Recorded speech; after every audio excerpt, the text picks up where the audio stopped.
choice.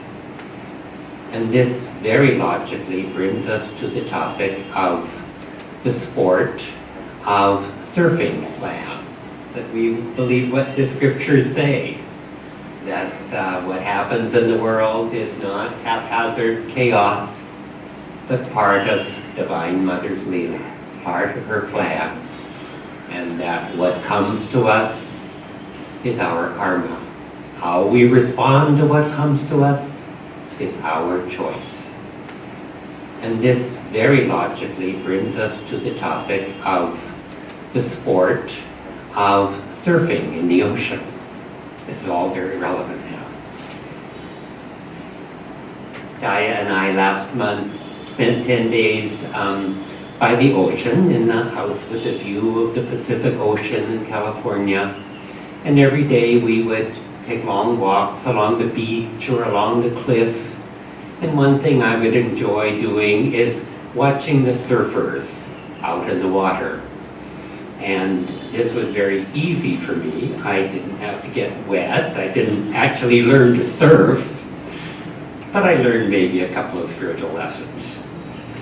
And in that area, the water is cold enough that the surfers wear a wetsuit.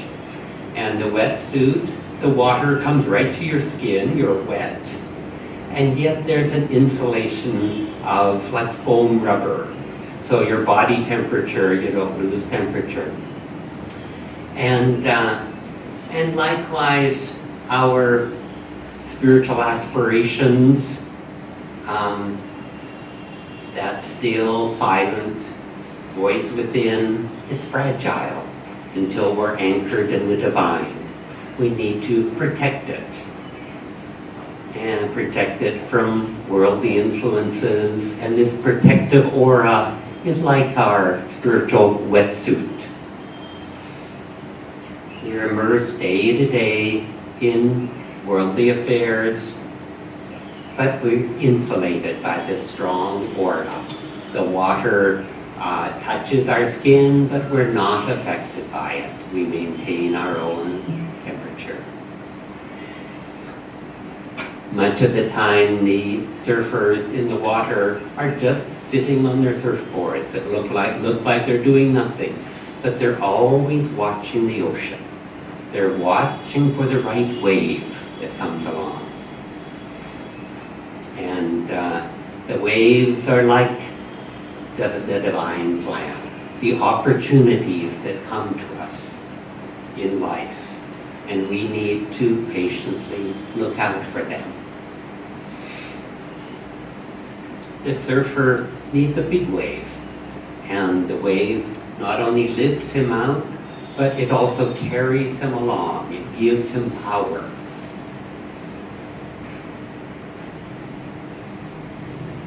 And once he's secure, he can stand up, he can direct himself. And by leaning one way or the other, putting weight on one foot or the other, and how does that happen? The wave is going so quickly. You can't think consciously, I'm going to do this, now I'm going to do that. And Swamiji tells the story, Swami Kriyananda tells the story of Nijinsky, the ballet dancer, who had never skied before, but he went on the ski slope and he saw an expert skier go down the slope, make all these complicated turns. He just watched it once carefully, and then he did exactly the same thing, copying all the same movements, because he was looking at it, he was approaching it from within, from his inner center. And we need to approach more of life from our calm inner center. Some of the waves that come along are too small, and they just go underneath the surfer, not affecting him at all, and which means that also we should not be affected, not sweat the details, not be affected by all the emotions, by the little things, but look more at the big picture. We can be like the little fish close to the shore, and they're swept in and out a little bit by the waves, or we can be like the mighty whale in the calm deeps, always in perfect control. And sometimes a big wave comes, but it crests too soon, and it can smash against the surfer and draw him along without control. But not if we are looking out for it, not if we face it head on, if we dive under the wave, and then it just sweeps over us. We're not affected by it.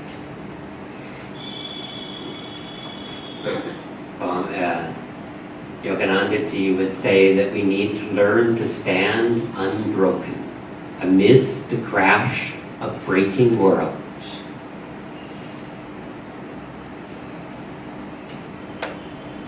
Which means stay in that center of inner calm no matter what is happening around us. What's happening with our own emotions, with our work, with our family, with what we watch on TV, not to be affected, but to stay more in that inner center, to stand unbroken amidst the crash of breaking worlds. And then after riding a good wave, sometimes you see a surfer will suddenly dive into the water. Even while the wave is going fast, it still seems like a wonderful wave to follow. He just dives into the water, goes under the wave, and if he had stayed on too long, maybe he would have been crashed against a cliff or washed up on the sheet on the beach.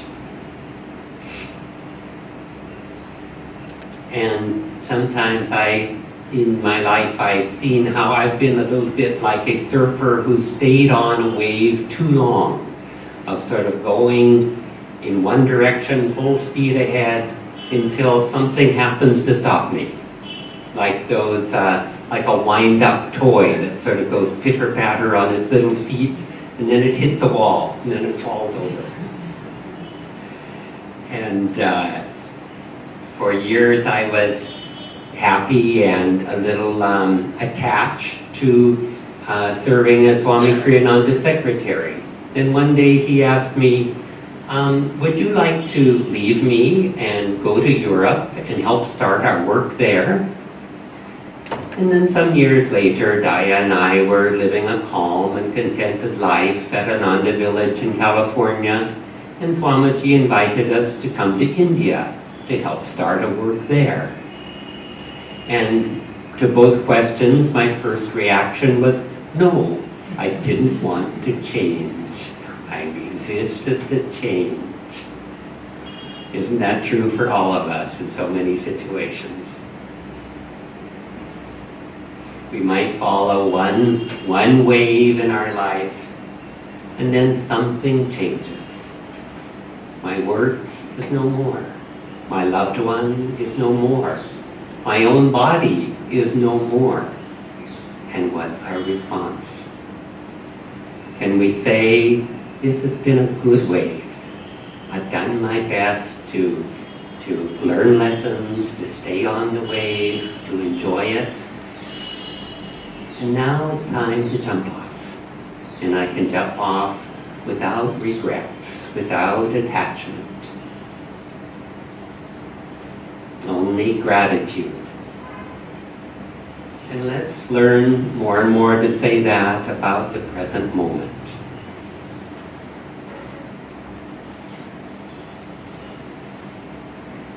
When we've ridden that wave long enough, it's time to jump off, let go, knowing that new waves and new opportunities are always coming to us. There's the saying that there's as many good fish still in the sea that have ever come out of it. Meaning that we shouldn't have remorse or mourn anything that has passed. Rather, knowing that there's going to be more and more new opportunities coming. And this is the divine plan for us. Thank you.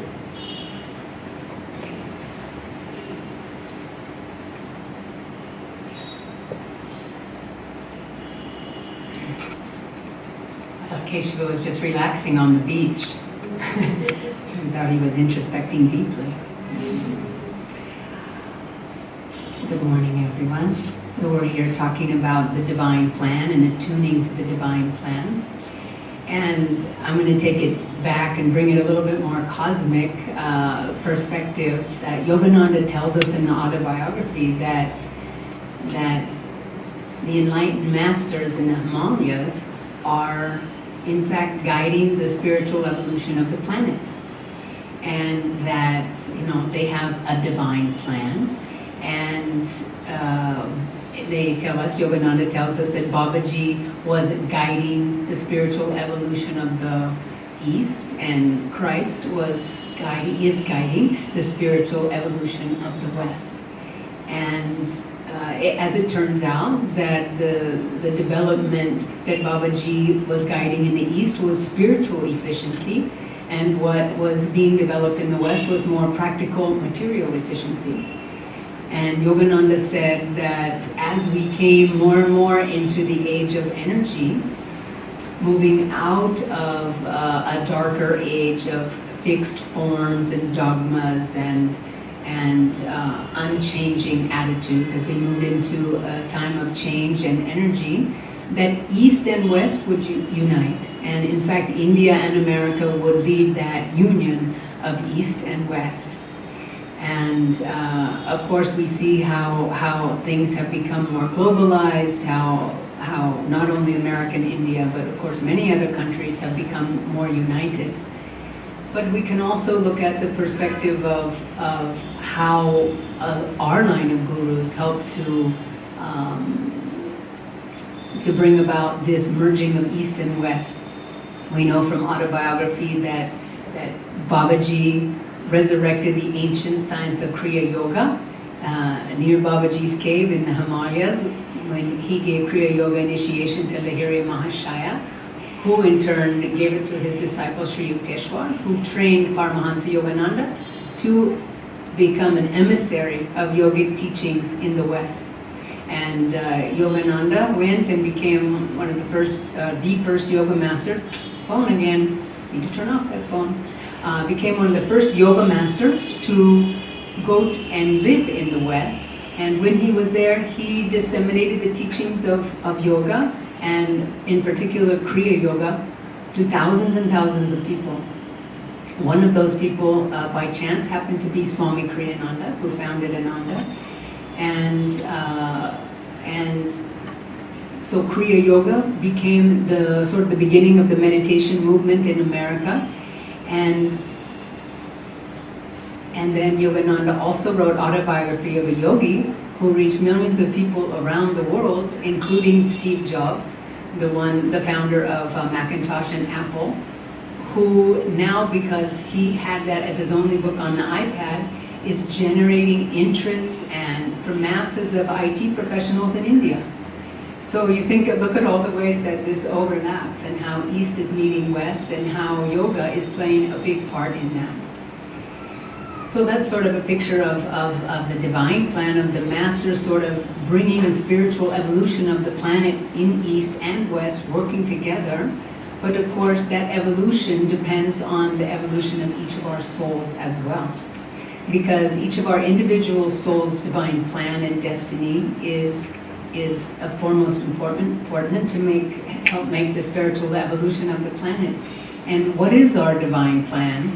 It is for us to remember that we have always been a part of God, that our soul nature is true bliss, that we have never left our oneness with Him, but we have just forgotten who we truly are. We have just forgotten our true identity. So the divine plan for each of us is to wake up and remember that we are really a child of the infinite, and experience inner peace, experience God's love, experience Divine Mother's light in our lives, within us, and all around us. And that is really our divine destiny. And so how are we going to do that? Meditation, we know, helps us to experience that peace, that bliss, that joy, within. And that's very good, but now we are all here out in this world, and the world looks like so many crazy things are going on. Why did we end up here? But this world, everybody says, why is God so cruel? Why did all this happen in the world? Why is there all this suffering? Why are there all these wars? But God created this world to help us learn to get out of it, to help us learn what our true identity is. It's a world of lessons and experiences, and it's not meant to be perfect. If it was perfect, who would want to leave it? So, no matter what we do in our lives to perfect our situation, perfect our household situation, our kids, their education, our jobs, our security, everything that we try to get perfectly in place because we want things to be so secure and perfect in this world, usually something happens, whether it's an illness or a natural disaster or a terrorist attack or something, that suddenly takes our security away, and everything we thought that might be perfect just really didn't work out that way. One of the wonderful things I love about living in India is that you never really are under the delusion that you have everything under control. In America, we can sort of go into this delusion for a while that no, I've got it completely under control, everything will go exactly the way I want it to go. But here we never have that delusion. So it's actually a wonderful thing for the spiritual path. It is not our destiny to become masters of this world. It's our destiny to become masters of ourselves. Let's say that we're a mother and we see our little child playing over there in the mud. And the child is trying to make the mud all very, very nice. But we see the child playing in the mud and we just go over, pick the child up out of the mud and get it out of the mud. That's like Divine Mother with us. We're over here on this little mud ball trying to make it all very nice and clean and perfect. And Divine Mother says, no, that's not our plan for you. You're not going to stay in the mud ball. I'm going to help you come out of the mud. So how does she do that? Her divine law, the law of karma. So it's through trial and error, life after life, we start to understand what is it that's going to bring us true and lasting joy. What do I do that brings me pain? What do I do that brings me suffering? And we start to learn all these lessons about what to do. Yogananda says, get away from my ocean. Sri Krishna says, get away from my ocean of suffering. And Krishna also says, what looks like nectar to the senses, to our outer world, to everything that we're trying to achieve through desires, through our likes, our dislikes, what looks like nectar to us in the beginning, in the end will be like poison to us. And yet, some self-discipline, some self-control, giving up of some of our desires and attachments that kind of looks like poison at the beginning, ends up, in fact, bringing us nectar in the end. And so through all our trials and error, through our karma, through our lifetimes, through our falling down, through our getting back up again, we realize this is a difficult process. I actually thought I had learned that lesson, and here is again, right back in my face. How is it that I keep falling for the same trick again and again? And we realize as we grow in spiritual evolution that we can't really do this by ourselves, that we need help from someone who has done this before and was victorious. We need the help of an enlightened consciousness to guide us, of a self-realized master.